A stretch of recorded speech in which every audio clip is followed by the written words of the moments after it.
we were left with a jail that was severely depleted of personnel. The chain of command had collapsed. People really were not being held accountable. And it was one of the things we very first addressed. We changed the staffing model immediately. We're working with our officers. I said it when I came in, and I meant it, and the officers took me seriously. We're not going to tolerate excessive use of force. The restraint chair policy, I had to change that. It was one of the first initiatives I did, is I brought the officers over and we changed that restraint chair use policy top to bottom. It is not even close to the old policy because it was a mess. I can tell you right now that restraint chair usage is down at its lowest point ever.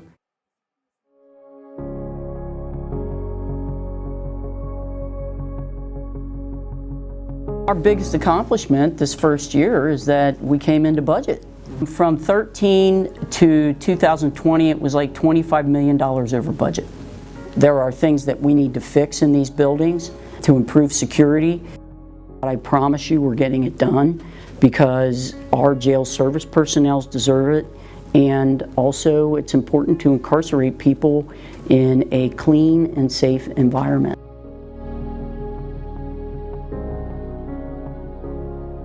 That hotline it's so successful. We have received 35,000 phone calls because these are people calling here with real problems that they need to solve in the criminal justice system. Where were those calls going before this?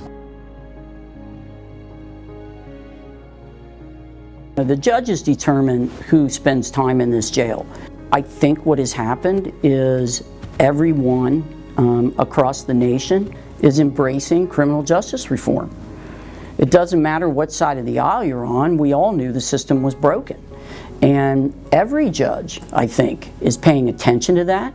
The factor of overcrowding, of people being incarcerated when they don't need to be.